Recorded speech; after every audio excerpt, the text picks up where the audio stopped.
महाराजा रणजीत सिंह का नाम इसमें जरूर आएगा। पंजाब पर शासन करने वाले महाराजा रणजीत सिंह ने 10 साल की उम्र में पहला युद्ध लड़ा था और 12 साल की उम्र में गद्दी संभाल ली थी। वहीं 18 साल की उम्र में लाहौर को जीत लिया था। 40 वर्षों तक के अपने शासन में उन्होंने अंग्रेजों को अपने साम्राज्य के आसपास भी नहीं फटकने दिया।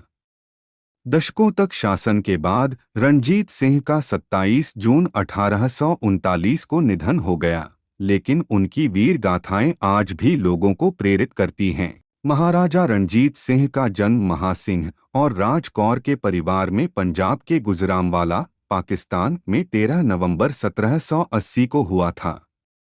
छोटी सी उम्र में चेचक की वजह से महाराजा रणजीत सिंह की एक आंख की रोशनी चली गई थी। जब वे 12 साल के थे तभी उनके पिता चल बसे और राजपाट का सारा बोझ उन्हीं के कंधों पर आ गया। उस समय पंजाब प्रशासनिक तौर पर टुकड़े टुकड़े में बंटा था। इनको मिस्ल कहा जाता था और इन मिस्ल पर सिख सरदारों की हुकूमत चलती थी। रणजीत सिंह के पिता महासिंह सुकरजकिया मिस्ल के कमांडर थे, जिसका मुख्यालय गुजरांवाला में था। महाराजा रणजीत सिंह ने अन्य मिसलों के सरदारों को हराकर अपने सैन्य अभियान की शुरुआत की। 7 जुलाई 1799 को उन्होंने पहली जीत हासिल की। उन्होंने चेत सिंह की सेना हराकर लाहौर पर कब्जा कर लिया। जब वे किले के मुख्य द्वार में प्रवेश किया तो उन्हें तोपों की शाही सलामी दी गई।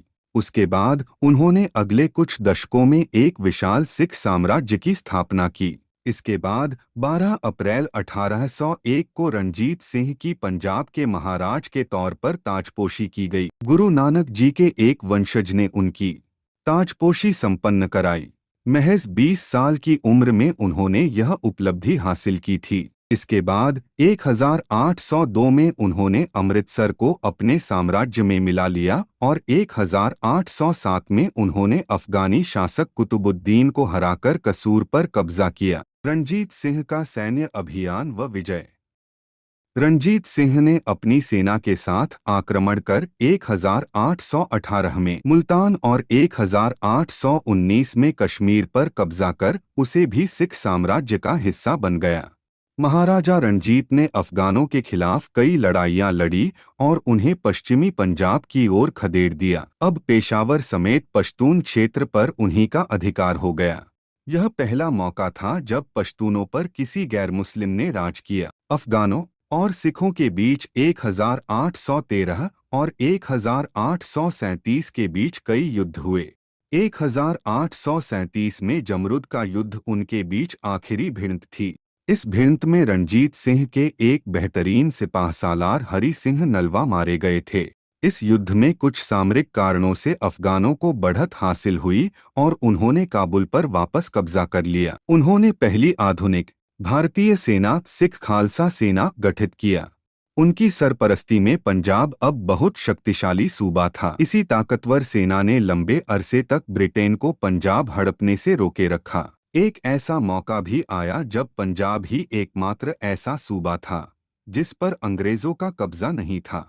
ब्रिटिश इतिहासकार J.T. व्हीलर ने लिखा है कि मुताबिक अगर वह एक पीढ़ी पुराने होते तो पूरे हिंदुस्तान को ही फतह कर लेते।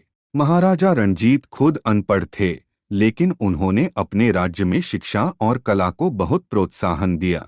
धर्मनिरपेक्ष साम्राज्य का किया स्थापना। उन्होंने पंजाब में कानून एवं व्यवस्था कायम की और कभी भी किसी को मृत्युदंड नहीं दिया। उनका सूबा धर्मनिरपेक्ष था। उन्होंने हिंदुओं और सिखों से वसूले जाने वाले जजिया पर भी रोक लगाई। कभी भी किसी को सिख धर्म अपनाने के लिए विवश नहीं किया। इस बारे में वह कहते थे, भगवान ने मुझे एक आँख दी है, इसलिए उससे दिखने वाले हिंदू, मुस्लिम, सिख, ईसाई, अमीर गरीब मुझे सभी बराबर दिखते हैं। उन्होंने तख्त सिंह पटना साहिब और तख्त सिंह हजूर साहिब का निर्माण भी कराया। साथ ही उन्होंने अमृतसर के हरमंदिर साहिब गुरुद्वारे में संगमरमर लगवाया और सोना मढ़वाया। तभी से उसे स्वर्ण मंदिर कहा जाने लगा। सिख साम्राज्य का पतन।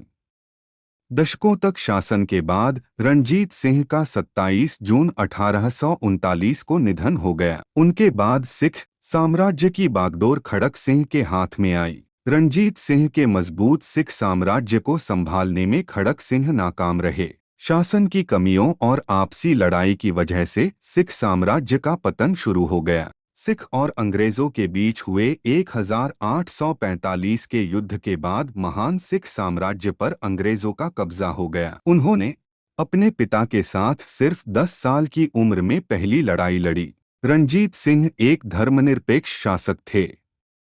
उनकी सेना में हिंदू, मुस्लिम और यूरोपीय योद्धा एवं जनरल शामिल थे। उनकी सेना में जहां हरि सिंह नलवा, प्राण सुख यादव, गुरमुख सिंह लांबा, दीवान मोखम चंद और वीर सिंह ढिल्लो जैसे भारतीय जनरल थे, तो फ्रांस के जीन फ्रैंकोइस अलार्ड और क्लाउड ऑगस्ट कोर्ट, इटली के जीन बाप्तिस्ते वेंचुरा और पाओलो डी एविटेबाइल, अमेरिका के जोसिया हरलान और स्कॉट आयरिश मूल के अलेक्जेंडर गार्डनर जैसे सैन्य ऑफिसर भी शामिल थे। सिख धर्म में भगवान के सामने हर किसी को बराबर माना जाता है।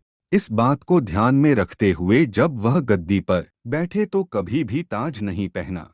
एक बार एक अफगान शासक शाह शुजा की पत्नी ने महाराजा से आग्रह किया। उसने वादा किया कि अगर महाराजा शाह शुजा की रक्षा करेंगे और उनको लाहौर सुरक्षित ले आएंगे तो वह उनको कोहैनूर हीर देगी। महाराजा ने शाह शुजा को बचाया, जिसके बाद 1 जून 1813 को उनको कोहैनूर हीरा दिया गया। यह उनके खजाने की शान था। मोखम चंद दरबार के सबसे प्रतिष्ठित जनरलों में से एक थे, जो गुजरात के पास कुंजाह गांव के एक हिंदू खत्री व्यापारी वैशाखी मल के पुत्र थे। रणजीत सिंह ने उन्हें 3 साल पहले अकालगढ़ में और फिर गुजरात के खिलाफ लड़ाई में देखा था। मोखम चंद नैयर का गुरु से अनबन हो गया था और वह रोजगार के लिए राजा रणजीत के पास आ गया था। रणजीत ने हाथी और घोड़ों के सुंदर उपहारों के साथ उनका स्वागत किया और उन्हें जागीर के रूप में दल्लेवालिया की संपत्ति प्रदान की। उन्हें 1500 पैदल सैनिकों को भी भर्ती करने की शक्ति वाली एक घुड़सवार सेना इकाई का कमांडर बनाया गया था। आप सभी का YouTube चैनल राकेश ब्लॉग में स्वागत है और अधिक वीडियो देखने के लिए चैनल को सब्सक्राइब, लाइक और शेयर करें।